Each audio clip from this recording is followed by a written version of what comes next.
Live from New Delhi, you're watching DD India Live, India's voice to the world. I'm Mark Lin. Namaskar.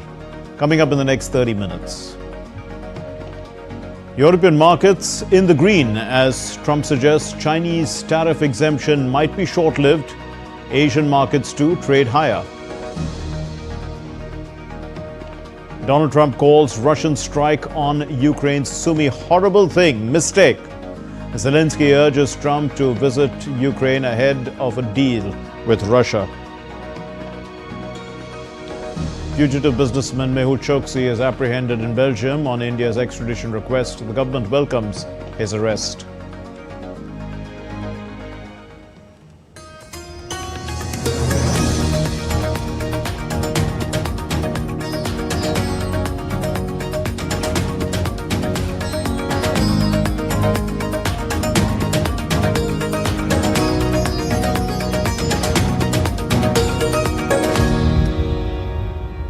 Global stock markets have been surging on Monday as concerns over President Donald Trump's trade war were eased by tariff exemptions on key electronic products like smartphones, laptops and semiconductors. However, the European indices jumped around 2% in midday deals following last week's roller coaster for equities as the United States and China exchanged tit-for-tat levies.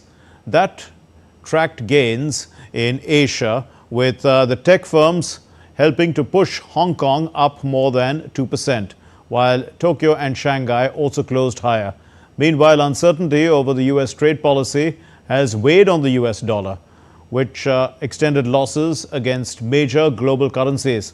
The euro had reached a 3-year high, while the Swiss franc had climbed to its strongest level in a decade. This decline in the dollar has helped gold hit a fresh record high.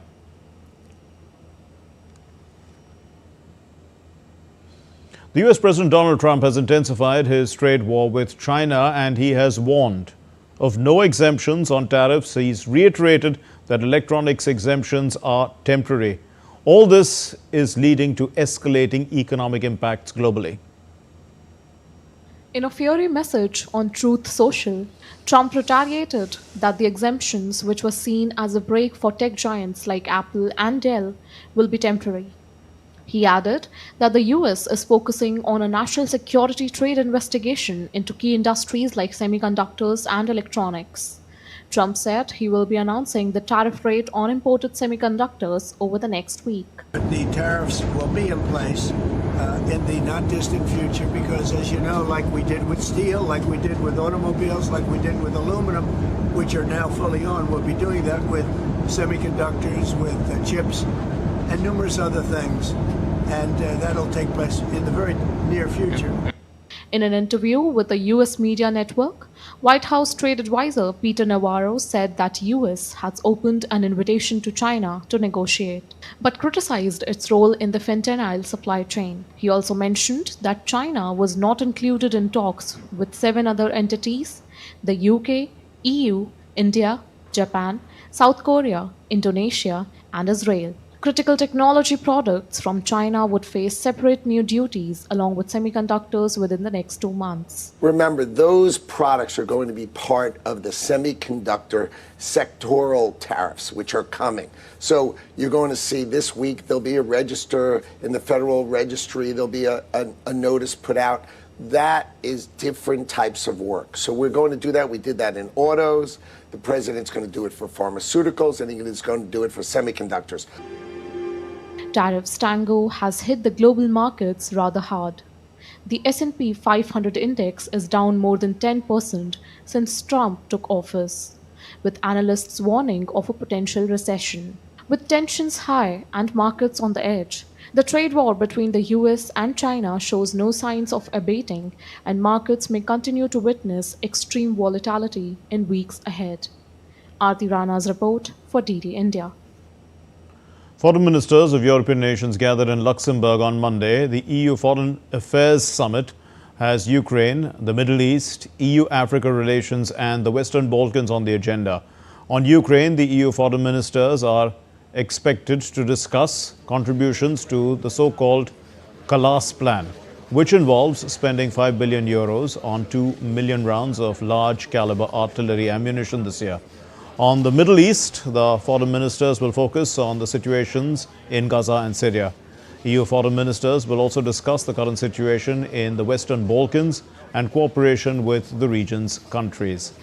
The EU-Africa ties and Sudan's humanitarian crisis will also be discussed before the May ministerial meeting in Brussels, hosting 80 EU countries as well as EU governments. So, the conflict in Sudan, it has forcibly displaced more than 15 million individuals, causing one of the world's worst humanitarian crises. The US President Donald Trump has called the Russian missile attack on the Ukrainian city of Sumy as a horrible thing and a mistake. Now, this missile attack on Sumy on Sunday killed at least 34 people and injured 117 others. The attack has been strongly condemned by Kiev's Western allies, and the Russian attack, it came just 2 days after Trump's envoy Steve Witkoff had visited Moscow for talks with the Russian President Vladimir Putin as part of efforts to end this ongoing conflict. I think it was terrible, and I was told they made a mistake, but I think it's a horrible thing. I think the whole war is a horrible thing. I think the war is, for that war to have started, is an abuse of power. This country would have never allowed that war to have started if I were president. That war is a shame. Meanwhile, the Kremlin has responded to the Sumy attack, saying that Russia strikes only military targets. The Ukrainian President Volodymyr Zelenskyy on Sunday called for a strong international response to Russia's missile strike as the US President Donald Trump's push to end this conflict continues to face hurdles. In an interview to America's CBS News, Zelenskyy urged Trump to witness the real impact of the conflict on civilians, on soldiers, hospitals, churches, and on children before making decisions or entering into negotiations with Moscow. The US President Donald Trump said on Sunday that he expects to make a quick decision on Iran, following what both Washington and Tehran have described as positive and constructive nuclear talks in Oman last week. So Trump said that he had consulted his advisors and was weighing options, reiterating his warning of possible military action if no agreement is reached to halt Iran's nuclear program. Talks are set to resume later this week. Ahead of the second round of indirect talks between Iran and the United States, which are slated for the 19th of April, Iran's Foreign Minister Abbas Araghchi will be visiting Russia this week. An ally of Russia is Iran. And Iran's Foreign Minister and the US Middle East envoy, Steve Witkoff, held the first round of talks on Saturday in Muscat, marking the highest level of Iran-US nuclear negotiations since the collapse of the 2015 accord. The location of the second round of talks is yet to be finalized, but reports suggest that Iran wants Geneva and the US prefers Rome for the second rounds of talks. Meanwhile, the UN nuclear watchdog chief, Rafael Grossi, he says that he will travel to Tehran this week to discuss cooperation on the country's nuclear program. He's added that diplomatic solutions are urgently needed. In a move signaling renewed ties between France and Morocco, the French Interior Minister Bruno Retailleau has arrived in Rabat. This is for a high-level security talk with his Moroccan counterpart, Abdellatif Latif. And the brief but strategic visit will focus on strengthening cooperation in key areas, which are migration, organized crime, and drug trafficking.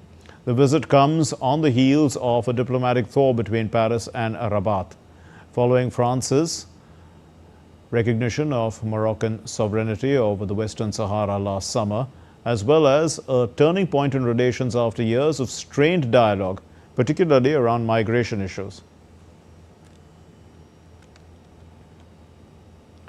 And South Korea's ousted President Yoon Suk-yeol has denied insurrection charges as the impeached ex-leader has appeared in a court for the opening of his criminal trial over his martial law declaration. Yoon sought to impose martial law or military rule on the country when he had ordered the suspension of political activity and the censorship of the media. This happened on December 3. And the decree just lasted for a few hours, in fact 6 hours, as it was voted down by the opposition MPs. And he was removed by a constitutional court from office earlier this month for violating constitutional powers with actions that were labelled as a serious challenge to democracy. And after this hearing, Yoon's lawyer said that they're going to argue the legality of martial law and also that's going to happen throughout the remainder of this trial. Why the president had to declare emergency martial law, which is his constitutional authority. If the legality of the emergency martial law is recognized, as the prosecutors are now seeing this as insurrection, we believe it can be proven that this doesn't have to be regarded as a crime in the first place. Sudan's paramilitary force, the Rapid Support Force, these forces, they have claimed that they've taken control of the famine-hit Zamzam area, which is a camp in western Darfur, following 2 days of heavy shelling and gunfire. Activists in El Fashar, which is in North Darfur, they say that RSF, the attacks there by them on the Zamzam camp, had killed at least 46 people, including women and children. Many victims remain unidentified. And Zamzam, which is home to over 500,000 refugees, has been badly affected by the conflict between the Army of Sudan and the RSF. And internet and communication issues also make it hard to assess the full damage. The RSF denies targeting civilians, accusing the army of using the camp as a base for civilians as shields. Now, Spain's Coast Guard has rescued 50 migrants on Sunday. They were attempting to reach the Canary Islands on an inflatable boat. So what happened is that the group, which includes a minor, it was taken to El Rosario port, which is in Fuerteventura. And this boat was located about 144 kilometers off Lanzarote. And due to the heavy rains, they were transported to Fuerteventura. And despite a 28% drop in irregular migration this year, the Canary Islands continue to face a migration peak from 2024.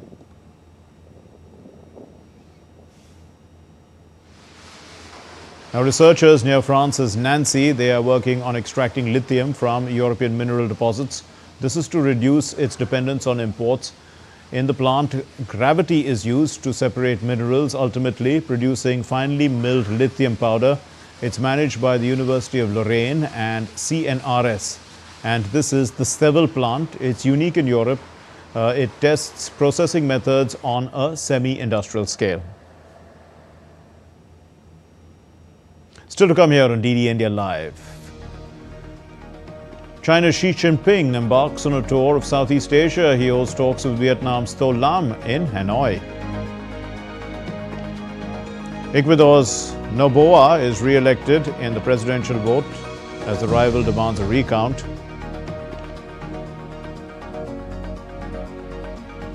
And the 2026 Winter Olympics torch is unveiled at an event in Osaka.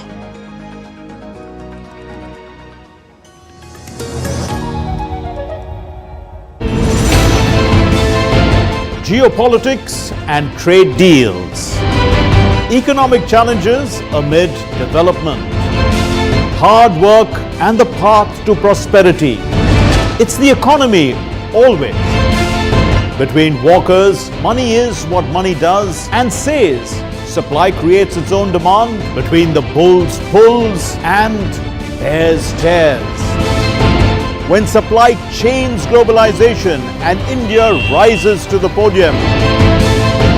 We'll get you centered with the Economic Brief at 8 p.m. every Thursday on DD India.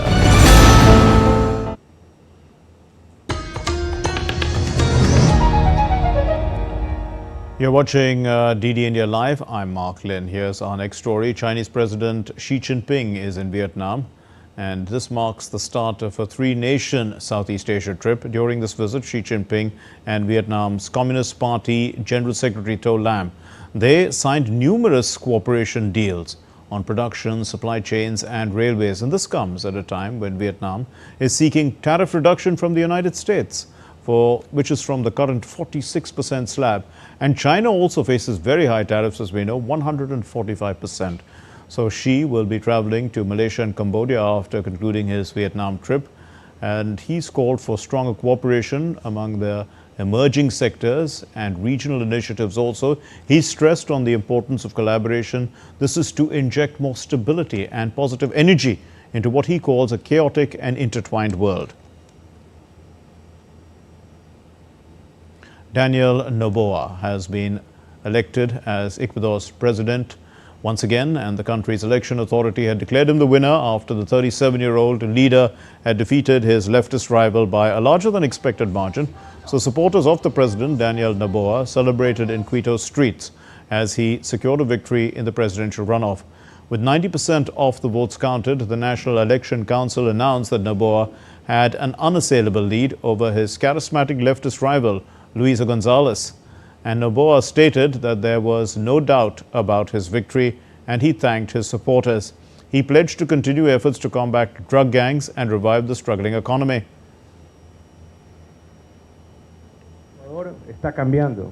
Ecuador is changing.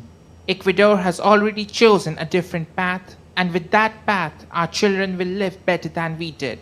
It will ensure that future generations have a more dignified life, a more just life, a more transparent life, a more transparent government, more transparent institutions, and progress, planning, and projection, which unfortunately in past years some were unable to achieve and even chose to leave this country to seek their fortune elsewhere. The United States has deported 10 individuals alleged to be gang members to El Salvador ahead of the President Nayib Bukele's visit to the White House on Monday.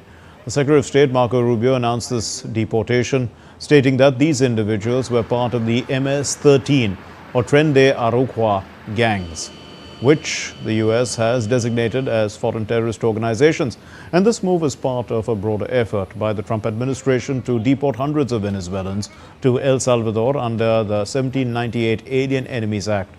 Administration officials have repeatedly made public statements alleging that the detained immigrants are gang members that they have not backed up in court. The fugitive businessman Mehul Choksi has been arrested in Belgium on India's extradition request for his role in the Punjab National Bank loan fraud case. The development that comes weeks after media reports had confirmed that the businessman is living in the country's Antwerp city, and his wife had obtained a residency card as well there. He's living there with his wife. Now, Indian agencies, the Enforcement Directorate and the Central Bureau of Investigation had moved in for his extradition from Belgium. India's Union Minister of State for Finance, Pankaj Chaudhary, he said that this is a significant achievement in the investigation against those who stole money from the poor of this country. Modi ji ने जो पहले ही कहा कि गरीबों का पैसा जिन जिन लोगों ने खाया है उसको वापस करना होगा, और देश में सभी के खिलाफ कार्रवाई चल रहा है। मेहुल चोक्सी पकड़ा गया है, निश्चित तौर से बहुत बड़ी सफलता है।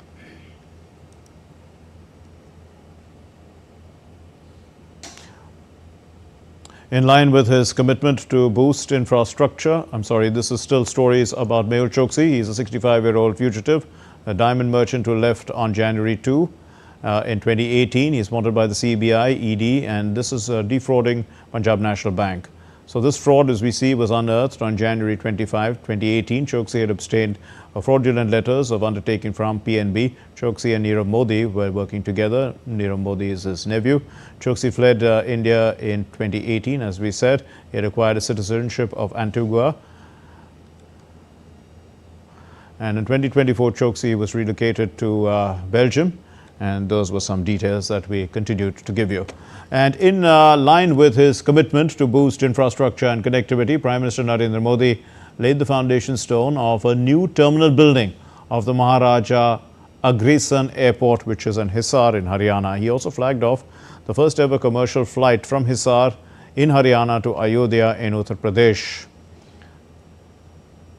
The Prime Minister said that the inauguration of the Hisar Airport marks a significant milestone in Haryana's development journey, adding that it will boost regional connectivity and catalyze economic growth across the state. जितने नए जहाज आएंगे, उतनी ही ज्यादा नौकरियां pilot के रूप में हो, एयर होस्टेस के रूप में हो, सैकड़ों नई सेवाएं भी होती है। एक जगह हवाई जहाज चलता है तब ग्राउंड स्टाफ होता है, न जाने कितने काम होता है। ऐसी अनेक सेवाओं के लिए नौजवानों को रोजगार के अवसर मिलेंगे। इतना ही नहीं, हवाई जहाज के मेंटेनेंस से जुड़ा एक बड़ा सेक्टर भी अनगिनत रोजगार बनाएगा। हिसार का ये एयरपोर्ट भी हरियाणा के नौजवानों के सपनों को नई ऊंचाई देगा। साथियों, हमारी सरकार एक तरफ कनेक्टिविटी पर बल दे रही है, दूसरी तरफ गरीब कल्याण और सामाजिक न्याय भी सुनिश्चित कर रही है। Further, the Prime Minister inaugurated and laid the foundation stone of several development works in Yamunanagar. Among the projects for which the Prime Minister laid the foundation stone, they are an 800 megawatt modern thermal power plant, which is at the Deenbandhu Chotu Ram thermal power plant, and also a compressed biogas plant in Yamunanagar. Prime Minister also inaugurated the Rewari bypass project, which is under the Bharatmala Pariyojana.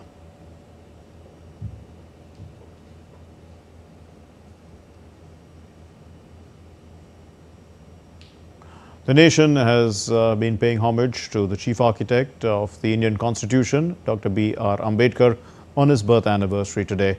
President Draupadi Murmu, Vice President Jagdeep Dhankar, and the Prime Minister Narendra Modi, also the Lok Sabha Speaker Om Birla, they all paid floral tributes to the statue of Bhimrao Ambedkar at the Parliament House complex earlier today.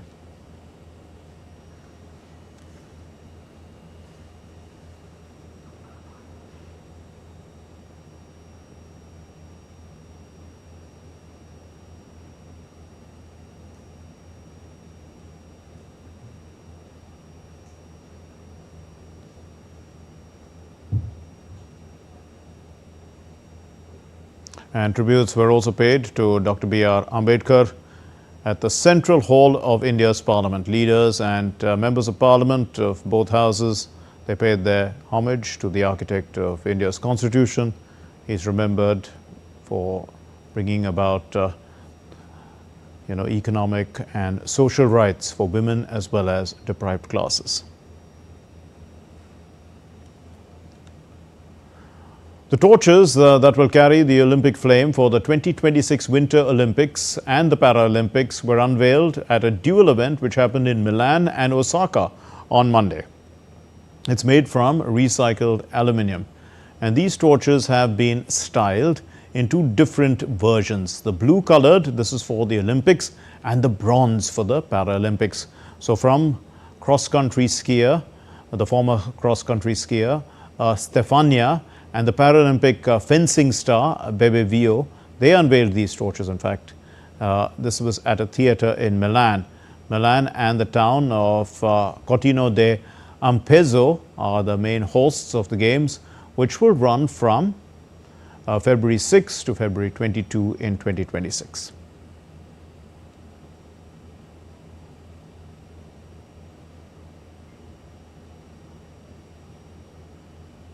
Golf news now, and Rory McIlroy defeated Justin Rose at the Masters. This happened on Sunday. He became the sixth player, the first European to complete the career Grand Slam of golf's four majors. McIlroy has squandered a four-shot lead. This happened on the back of 9 during a regulation and had wasted no time on the playoff. But McIlroy was making his 11th attempt at completing this Grand Slam.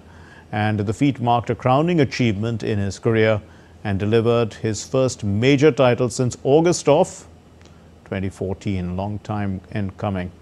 McIlroy has had a decorated career with 28 PGA Tour titles and 18 DP World Tour titles. His major wins include the US Open title in 2011, the PGA titles in 2012 and 2014, and the Masters title in 2025.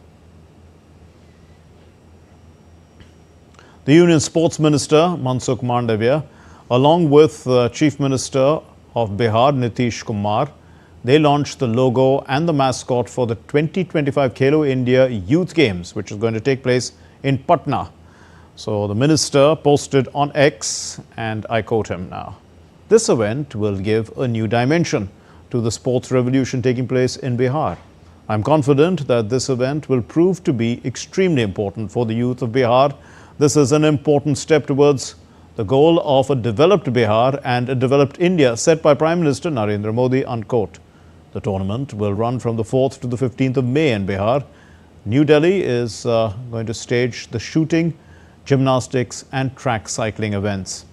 A total of 8,500 players are expected to be participating in the 28 games, which are being held in Patna, Nalanda, Gaya, Bhagalpur and Begusarai districts of the host state. Well, that's it then on DD India Live, and share your thoughts on the news of the day. But stay tuned as well, stay updated on the go if you are on the go with the DD India mobile app available on Android and iOS. Scan that QR code and download it. We'll be back with more news as it breaks here on DD India. I'm Mark Lynn. Thanks for watching. Namaskar.